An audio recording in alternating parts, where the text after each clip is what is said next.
Yes, bwana, moja ya habari ambayo ipo on trending kwenye social media ni kwenye mitandao ya kijamii ni juu ya Ally Kamwe kwamba kufungiwa na kamati ya maadili ya TFF baada ya maneno ambayo aliweza kuyazungumza takriban wiki mbili zimepita, na siku ya hapo juzi alikuwa kwenye kamati ya maadili huku akisomewa mashtaka yake juu ya maneno ambayo aliweza kuyazungumza kwamba ni kwamba na leo sio mara ya kwanza, huu ni mwendelezo na ni kama mechi ya 10 mfululizo, kila mechi ya koro huwa ni mijadala redioni, huku makosa ya waamuzi yanayowanufaisha koro kupata ushindi.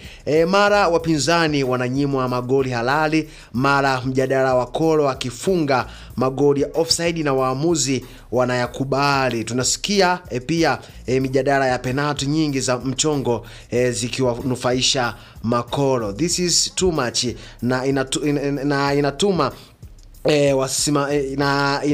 inatupa wasiwasi kama haya yanatokea, huwa yanatokea kwa bahati mbaya au kwa kichaka cha makosa ya kibinadamu. Hayo ndio maneno ambayo yameweza kumfunga Ally Kamwe baada ya kuyazungumza huku akiwahukumu waamuzi wa mchezo au waamuzi wa NBC Premier League, ambapo wameweza kuzungumza kwamba waamuzi ambao wanasimamia mechi za Simba kwamba wanaonea wanawapa advantage Simba Sport Club, huku wakionea wapinzani wao ambao wanakutana nao Simba Sport Club. Na haya ndio maneno ambayo yameweza kumfunga Ally Kamwe na kamati ya nidhamu ya TFF. Moja ya taarifa kubwa ni kwamba Ally Kamwe ameweza kufungiwa miaka 2 bila kujihusisha na soka ndani na nje ya mipaka ya Tanzania. Kwenye mitandao wanasemaje kwamba uonevu hauwezi kushinda haki. Ally Kamwe ni mmoja wa watu wenye mapenzi ya dhati na mpira wa miguu, mwenye mchongo mkubwa katika maendeleo, mwenye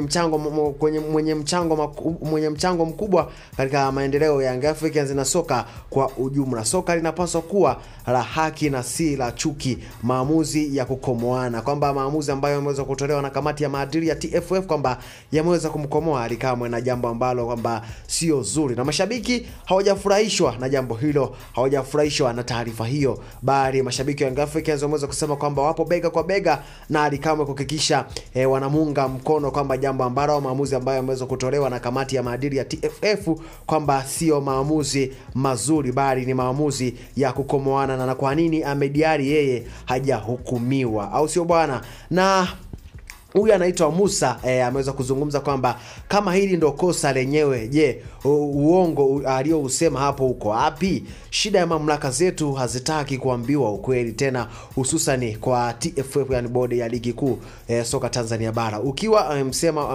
Ukiwa msema ukweli tayari unakuwa